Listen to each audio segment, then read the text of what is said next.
It was supposed to be just another flight, nothing special. We were heading to Miami for a weekend getaway, something Susan had booked as a surprise.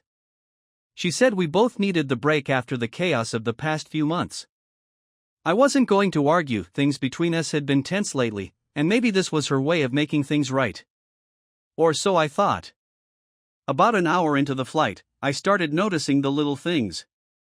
It began with the way Susan lit up when the steward came by with the drink cart. She laughed at a joke I didn't hear, her head tilting just enough to show that same charming smile that used to be reserved for me. I brushed it off. Susan was friendly, that was part of what I loved about her. But then, every time he passed our row, their interactions got more personal. He'd lean in a little closer, and she'd lower her voice like they were sharing some private joke. At one point, when I asked her a question mid-conversation, she didn't even hear me, she was too busy hanging on to whatever he was saying. I tried to shake it off as my imagination, maybe some misplaced jealousy. We'd been married for 9 years, I didn't have anything to worry about. Right? And yet, I couldn't stop watching. She'd glance toward the galley more than once, her eyes scanning as though waiting for something or someone. Then she asked to use the restroom. I didn't think much of it the first time. But when she got up again barely 20 minutes later, I felt a prickling unease. Again? I asked, keeping my voice even. She gave me a tight smile, the kind that doesn't quite reach the eyes. Long flight. Too much water. This time, I watched her closely as she made her way down the aisle.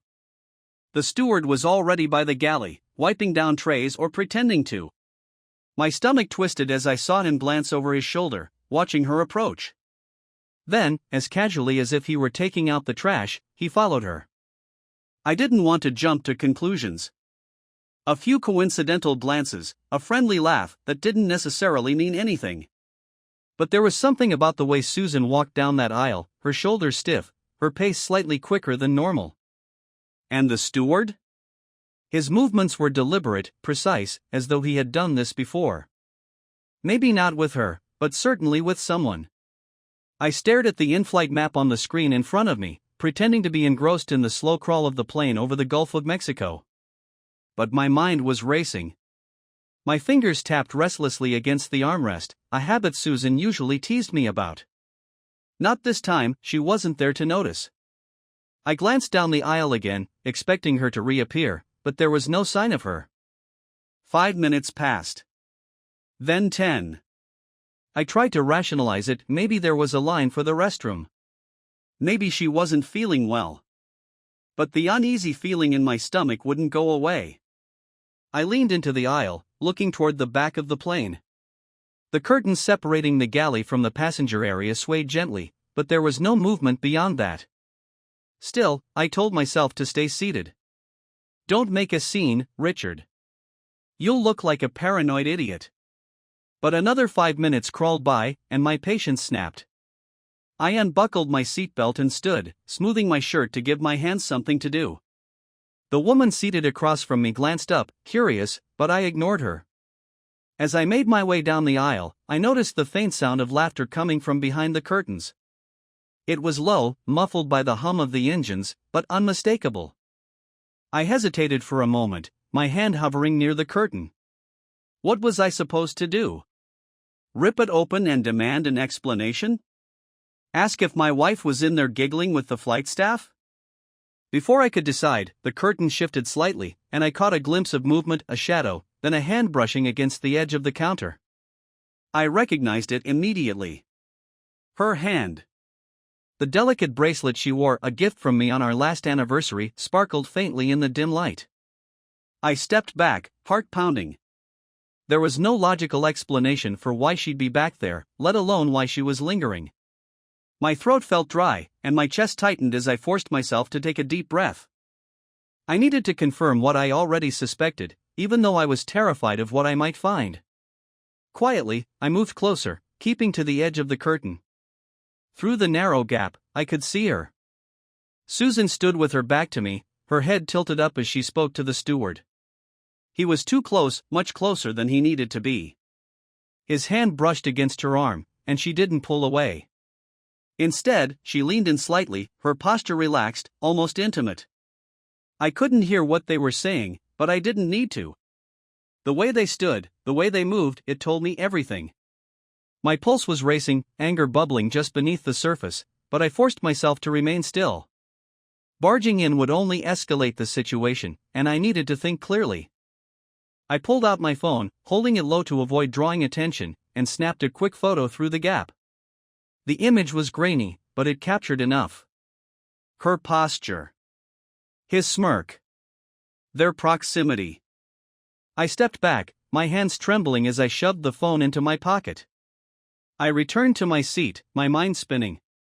The flight attendant passing through the cabin asked if I needed anything, but I shook my head, unable to speak. 15 minutes later, Susan returned. She slid into her seat, brushing her hair behind her ear as if nothing had happened. "Everything okay?" I asked, keeping my tone neutral. She glanced at me, surprised. "Yeah, why? You were gone for a while." "Oh." She hesitated, then shrugged. The line was long. It wasn't. I knew it wasn't. But I didn't push her further. Not yet. For the rest of the flight, I couldn't focus on anything. Not the movie playing on the tiny screen in front of me, not the book I had brought along to pass the time. My thoughts were consumed by what I had seen, by the implications of it. When we landed, Susan seemed unbothered, chatting casually as we made our way through the terminal.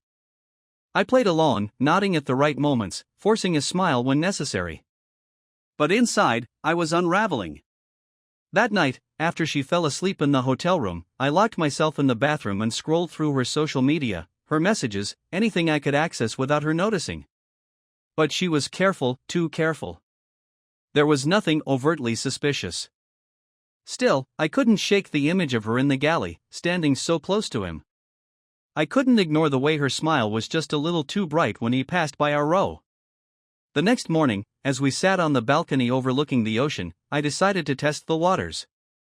"You seemed to hit it off with the flight crew yesterday," I said casually, sipping my coffee. Susan looked up, her expression unreadable. "What do you mean?" "You and the steward. You were chatting quite a bit." She laughed, a little too loudly. "Oh, come on. He was just being friendly. It's his job." "Right," I said, nodding. "Friendly." For the rest of the day, I watched her carefully. Every time her phone buzzed, every time she stepped away to take a call, my suspicion grew. By the time we boarded the flight home, I knew I couldn't let it go. I needed answers. The tension had been building since the plane ride to Miami. By the time we were heading home, I wasn't pretending anymore. My mood was icy, and Susan noticed. She tried making small talk during the taxi ride to the airport, but I responded with one-word answers or a nod. I didn't have the energy to play along anymore. "Are you okay?" she finally asked, her tone cautious. I glanced at her. "Fine." She studied me for a moment, then turned to look out the window, letting the conversation die. At the airport, we went through security and found our gate in silence. She spent most of the wait scrolling through her phone, occasionally showing me photos she'd taken during the trip, but I barely glanced at them. Every time she unlocked her screen, I couldn't help but wonder if she was messaging him. When it was finally time to board, I took the aisle seat, leaving her the window. I didn't want to feel boxed in, and truthfully, I didn't want to sit any closer to her than I had to. She noticed, of course. "Why are you being like this?" she whispered as the flight attendants moved down the aisle. "Like what?" I shot back, keeping my voice low. "Distant. Cold. You've been off this whole trip." I turned to her, my expression blank. "Maybe because something's off." She frowned, confusion flashing across her face. "What's that supposed to mean?" "Don't play dumb, Susan." Her eyes narrowed, and I could see the gears turning in her head. She was trying to figure out how much I knew without giving anything away. "Richard," she said slowly, "if there's something you want to say, just say it." I leaned in closer, my voice sharp. "What were you doing in the galley with that steward?" Her face paled slightly, but she recovered quickly. What? I don't know what you're talking about. Don't lie to me. I'm not lying, she hissed, glancing around to see if anyone was listening. You were gone for almost 20 minutes, I said. And I saw you. I saw him follow you. She blinked, her mouth opening and closing like she was searching for the right words. You were spying on me? Spying? I let out a bitter laugh. You make it sound like I'm the one who did something wrong. I wouldn't have to spy if I didn't have a reason to be suspicious. She crossed her arms, her expression defensive. Nothing happened. You're blowing this way out of proportion. Am I? I asked, my voice rising slightly. Then tell me why you were back there. I told you I needed to use the restroom. And the steward just happened to need to be there too? Give me a break, Susan. Her jaw tightened, and she looked away, refusing to meet my gaze. I don't have to explain myself to you. That was it. That was the moment I knew she was hiding something. If there had been an innocent explanation, she would have given it. Instead, she deflected, trying to make me feel like I was the one out of line. I leaned back in my seat, shaking my head. Unbelievable. Richard, you're acting paranoid, she said after a long silence. This isn't healthy. I turned to her, my eyes cold. No, what's not healthy is lying to your husband. If you're so innocent, why won't you tell me the truth? She opened her mouth to respond, but the steward, yes, him, interrupted us, asking if we wanted anything to drink. Susan wouldn't even look at him. I declined curtly, and he moved on, but not before his eyes flicked to Susan for just a moment. After he was gone, I leaned in again. You think I'm paranoid? Fine. But I'm not stupid. I've seen the way he looks at you, the way you look at him. Susan's face flushed, and she glanced around again. Richard, lower your voice. Why? Embarrassed someone might hear? She glared at me, her hands clenching into fists. Can we not do this here? Why not? You didn't seem to care about where you were when you were with him. Her eyes flashed with anger, but she didn't respond. Instead, she turned to look out the window, effectively ending the conversation. For the rest of the flight, we didn't speak. I could feel the weight of her silence pressing down on me, but I didn't care. I was done playing the fool. When we landed, I waited until we were in the car to pick up where we left off. Are you going to tell me the truth, or do I have to find out myself? Richard, for the last time, nothing happened, she said, her voice tight with frustration. Prove it, I challenged. Let me see your phone. Her eyes widened, and for a split second, I saw real fear. She recovered quickly, though, shaking her head. That's ridiculous. I'm not giving you my phone. Why not? If you have nothing to hide, then it shouldn't be a problem. It's not about hiding anything, she said defensively. It's about trust. And clearly, you don't trust me. You're damn right I don't, I snapped. Not after what I saw. She looked away, her hands gripping the steering wheel tightly. You're making a mistake, Richard. No, Susan. You made the mistake. And now you're going to face the consequences. Her jaw clenched, and she didn't say another word for the rest of the drive. When we got home, I headed straight for the guest room, slamming the door behind me. I needed time to think, to process everything. But one thing was clear, this wasn't over. After everything that had happened during the flight and the drive home, I couldn't just sit there and let it slide. That kind of betrayal doesn't disappear on its own. It festers. The more I thought about Susan and that steward, the more I realized I needed to do something not just for myself, but to regain a sense of control. Letting her get away with this wasn't an option. The first thing I did was gather evidence. I'd learned the hard way that accusations without proof could easily be flipped around. I couldn't risk her spinning the narrative that I was the problem. I spent the next few days going through everything: our shared computer, the home Wi-Fi logs, her iPad. She wasn't as careful as she probably thought. In the browsing history, I found references to tabs. Some searches caught my attention, like best excuses for leaving the house and tips for private conversations. That alone didn't prove anything, but it added to my suspicions. What pushed it over the edge was an entry tied to her Gmail account. She hadn't logged out properly, and while I couldn't see emails, I could see that she had been using a burner email address to exchange messages. I couldn't access it directly, so I hired someone, a tech-savvy friend who owed me a favor. Within a few hours, he cracked it. What I found was a mix of flirty exchanges and plans made with someone who was clearly a flight attendant. There were references to meetups, intimate details that left no room for doubt, and messages about keeping it professional in public. It was all there. Once I had the evidence, the next step was deciding what to do with it. Divorce was the obvious option, but I wasn't ready to let her walk away unscathed. She had lied to me, betrayed me, and humiliated me. That deserved consequences. The first thing I did was secure my position. I contacted a lawyer and laid everything out. The emails, the texts, and the flight incident gave me a solid foundation to work with. My lawyer was ruthless and practical, exactly what I needed. He advised me to gather as much financial information as possible, so I spent the next 2 days scanning documents, pulling bank statements, and noting any unusual spending patterns. As it turned out, Susan had been dipping into our joint savings for months. Small amounts at first, but they added up. She had spent thousands on unexplained hotel stays, fancy dinners, and other expenses that didn't fit our normal lifestyle. I opened a new account in my name and moved a significant portion of the savings there. Legally, it was within my rights since it was a joint account. Then, I took it a step further. I booked an appointment with our accountant and informed him that I was filing for divorce.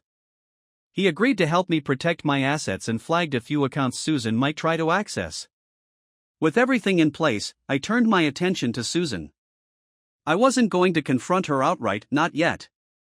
She was too skilled at playing the victim, and I didn't want to give her the chance to manipulate the situation. Instead, I decided to hit her where it hurt, her reputation. Susan prided herself on being seen as a devoted wife and a professional powerhouse. She had spent years cultivating an image that made her look untouchable. My goal was to dismantle that image piece by piece. I started small, dropping hints in our social circle. When friends asked how we were doing, I gave vague, non-committal answers that raised eyebrows. "We've had better days," I'd say with a sigh, or "marriage isn't always easy, is it?" People started asking questions. Susan noticed, of course, and confronted me about it. "Why are you being so weird with everyone?" she demanded one night after dinner. "Weird? How so?" I asked, feigning ignorance. "You know what I mean. You've been acting strange since Miami, and now our friends think something's wrong." I shrugged. "Maybe there is." She froze, her fork halfway to her mouth. "What's that supposed to mean?" "You tell me, Susan." Her face flushed, but she didn't press further. The real reckoning came a week later. I planned it meticulously, timing everything to perfection. Susan had a work event that evening, an awards dinner where she was set to receive some kind of recognition. It was her moment to shine, to bask in the admiration of her colleagues. I waited until the event was in full swing before making my move. Using the evidence I had collected, I sent an anonymous email to her company's HR department. The email included copies of the messages between Susan and the steward, highlighting the inappropriate nature of their relationship. I made sure to frame it as a concern from a concerned party who didn't want to see the company's reputation tarnished. But I didn't stop there. I sent similar emails to a few key people in her social circle, close friends, family members, and even her parents. I attached the same evidence, carefully redacted to protect myself legally, and included a note, "I thought you should know." By the time Susan got home from the event, her phone was blowing up with calls and messages. She looked panicked as she walked through the door, her award clutched in one hand. "What the hell is going on?" she demanded, her voice shaking. I didn't even look up from the book I was reading. "What do you mean?" "Don't play dumb, Richard. Someone sent my personal messages to HR and half the people I know." I closed the book and met her gaze, my expression cold. Maybe you should think about who you've been messaging. Her face went pale, and she stumbled back a step.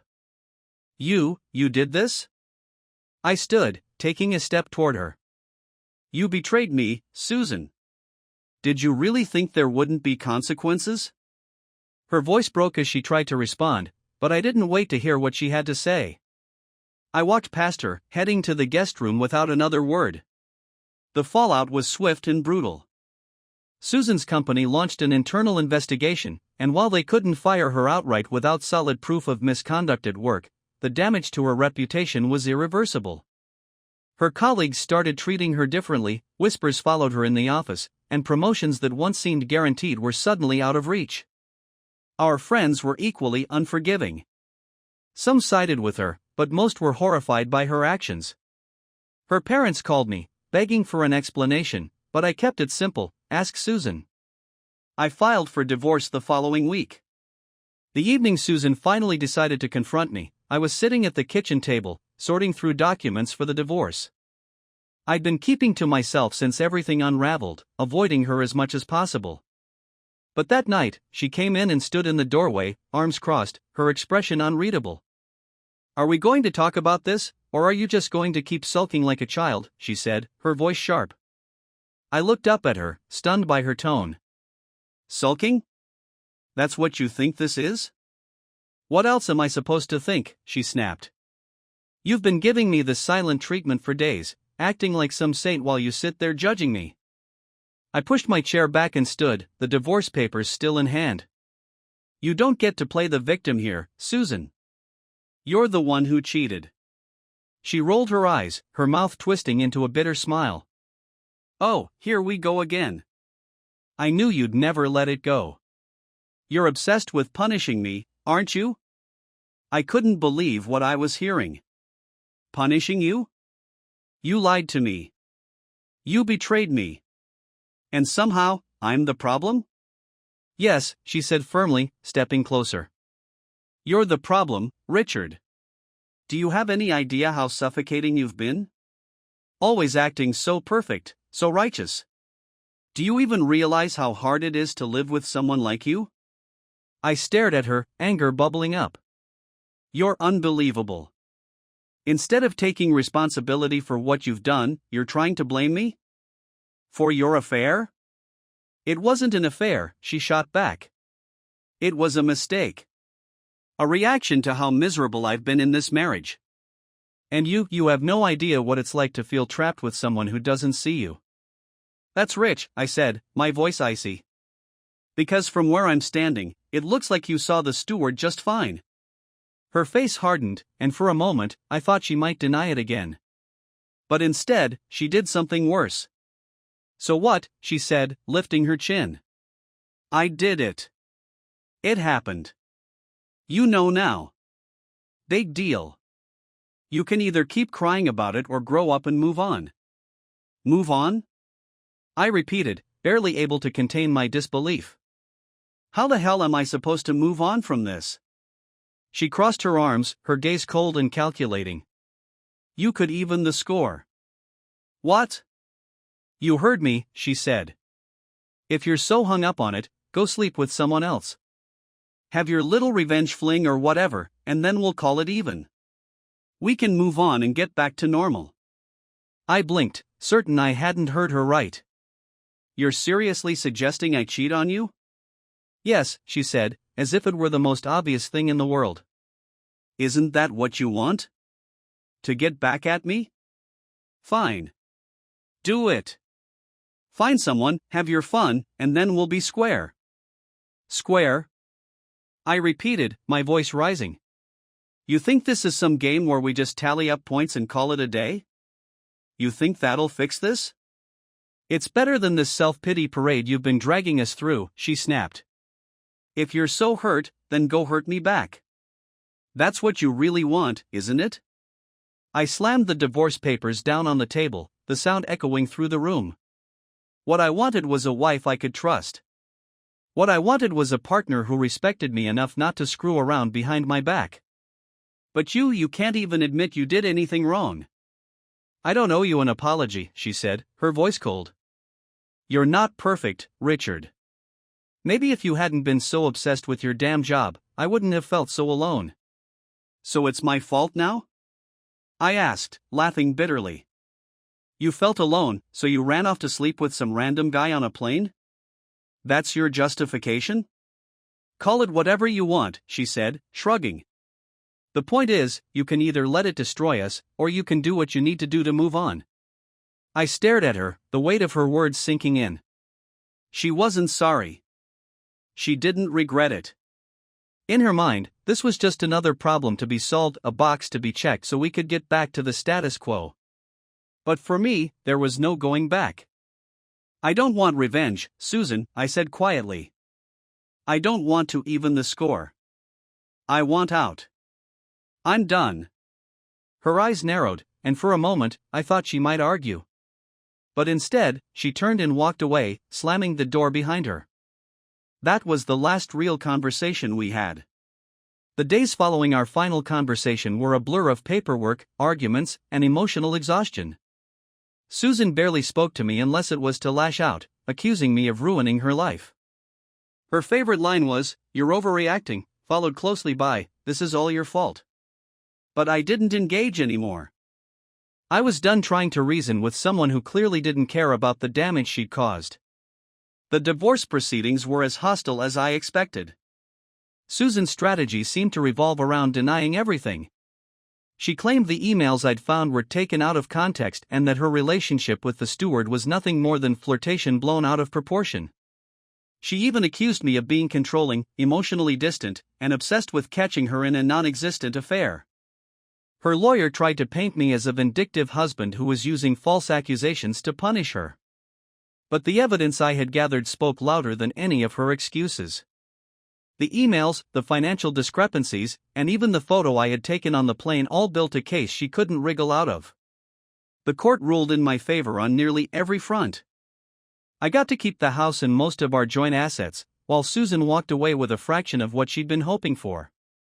Her indignation was palpable, but I didn't feel sorry for her. She made her choices, and now she had to live with the consequences. Once the dust settled, I finally had time to reflect on everything that had happened. The anger, the betrayal, the constant back and forth, I was tired of it all. For years, I had poured everything into our marriage, believing we were building a life together. But the truth was, I had been the only one truly invested. Susan's actions shattered that illusion, but they also forced me to confront some hard truths about myself. I realized I had spent so much time trying to be the perfect husband that I ignored the cracks in our relationship.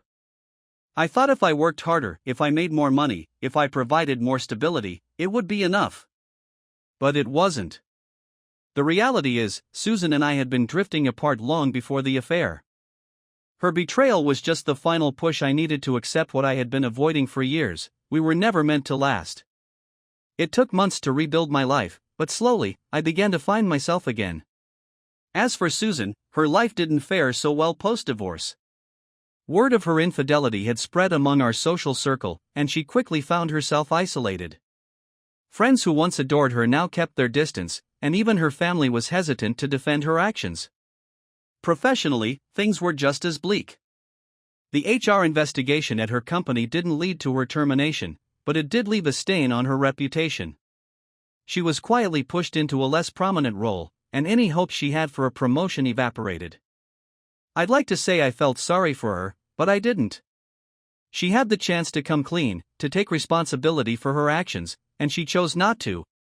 Her downfall was her own doing. The last time I saw Susan was several months after the divorce was finalized. I was at a coffee shop, meeting a friend for lunch, when she walked in. Our eyes met briefly, and for a moment, I thought she might come over. But she didn't. She just gave me a small nod, barely a smile, and walked away. She was just someone I used to know, someone who had played a role in my life but no longer had any power over me. I don't regret marrying Susan. Despite everything, those years weren't a total waste.